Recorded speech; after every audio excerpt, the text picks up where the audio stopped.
Okay, this is going to be the solution to problem 1 on worksheet 2 for centripetal force. What we're going to do is actually start down here with letter B. I want to look at how you can construct the motion map of this car. It's going through the valley. So you might recognize that this valley is actually a piece of a circle. And then the center of the circle is located about right there. So the velocity of the car is going to be along the road here. It's moving at a constant speed, but the velocity is not constant because it's changing direction. So we learned in this unit that centripetal acceleration is towards the center of the circle always. And so I'm going to go along that idea. So the acceleration would always be pointing towards the center of the circle. Okay. Now, is the car accelerating? Well, yes, it is. Oh, sorry about that. Yes, it is, because we know that the velocity is changing because of the direction. And like I said up here, the direction of the acceleration is always towards the center of the circle. Now, the math part that I want to do with you is to construct this force diagram for the car at the moment that it's at the bottom of the valley. So we are going to have the force of gravity, the weight of the car. We're going to have a normal force, but the normal force is going to be larger because I need my acceleration to be up towards the center of the circle. And that means that the forces are not balanced because I have acceleration. So if I write the equation, normal plus gravity equals ma, I need to find the normal force. I need to find the force of gravity so I can solve for all of this. This is just a qualitative force diagram though. So let's build off of that to do part E. I know the velocity of the car, the mass of the car, and the radius of the valley. It wants us to figure out the centripetal force. Remember that centripetal force is just a fancy name for net force. So I'm going to be able to plug in the 1,200 kilograms for mass. The velocity is 25 meters per second. Don't forget to square that. And the radius of the curve is also 25 meters. So you're going to plug that into your calculator.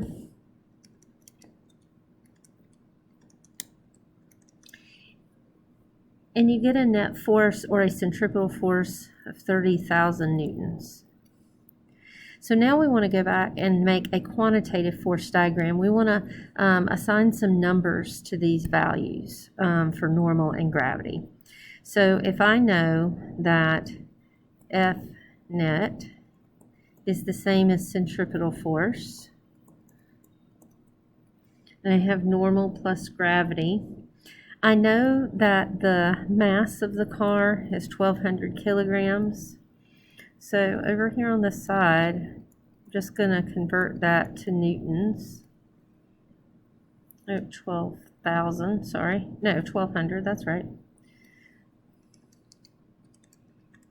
And you get a value of 11,760 newtons for the force of gravity. Okay. And I know that my centripetal force is 30,000 newtons from part E. So when I solve, I get a normal force equal to 41,760 newtons. I'm going to put all these values up here where I drew the force diagram in part D. So the weight of the car is 11,760 newtons. The normal force is 41,760 newtons, giving me a net force of 30,000 newtons. Okay. Now we can keep going to page 2. This is the same type of problem, but this time the car is going over the top of the hill. Same kind of thing here. You might recognize that this is a piece of a circle, and the center of the circle is right there. So the velocity of the car is going to be that tangential velocity along the curve. But I know because of centripetal force and centripetal acceleration, the car will be accelerating, and it's going to accelerate towards the center of the circle, which in this case is going to be a downward force or a downward acceleration. Okay. So now I have some values given. I've got the speed of the car, the mass, and the radius. Now, the thing that has to happen here before you do any work is that this kilometer per hour has to be converted. We haven't done a lot of conversions, but this will be a good one to practice with. I know that in 1 hour, there are 3,600 seconds. I know that in 1 kilometer, there's 1,000 meters. And so the way these units will cancel themselves out, I'll end up getting a value in meters per second. That gives me 11.9 meters per second. Okay.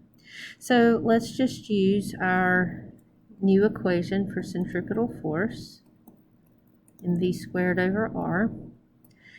This is the same car, 1,200 kilograms. The velocity of the car is the 11.9 meters per second. I'm going to square that.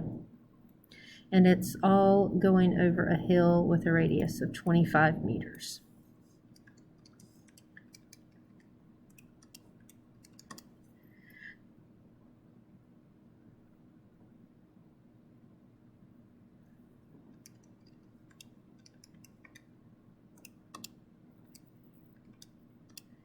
So you end up with a centripetal force of about 6,800 newtons, and that is headed towards the center of the circle. Okay, so if we want the quantitative force diagram, remember this time the car's on top of the hill, so the weight of the car is going to be larger than the normal force this time.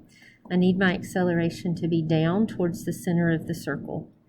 So my net force, or my centripetal force, is going to be equal to normal plus gravity. I'm going to plug in that 6,800 newtons for FC. I'm going to solve for normal. And then my force of gravity is the same as the weight of the car in problem 1, because I'm just going to multiply by 9.8, get 11,760 newtons. So when I solve for that normal force, I'm going to get 18,560. That doesn't seem exactly right, because that's a bigger number. So can you find the mistake? Okay, so here's what's happening. These forces are not balanced. What's happening is that the normal force is away from the center of the circle, so it's going to be a negative value. Forces that are towards the center of the circle, the net force is a positive value, and force of gravity is towards the center of the circle, so it's going to be a positive value. Okay. So now let's do some algebra here.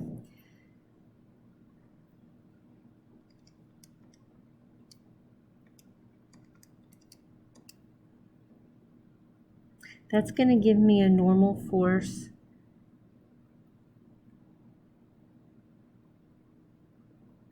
of 4,960 newtons.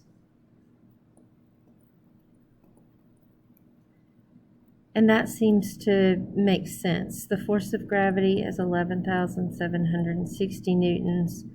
The normal force is definitely less than that. So that's how you solve these force diagram problems. Remember that net force is just the same thing as centripetal force.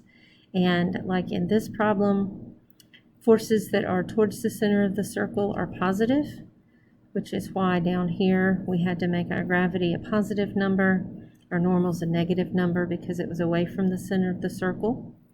And Then back up in problem number 1, when the car was in the valley, the normal force was positive because it was towards the center of the circle. The force of gravity is negative because it's away from the center of the circle. So I hope that helps and that you worked along. See you next time.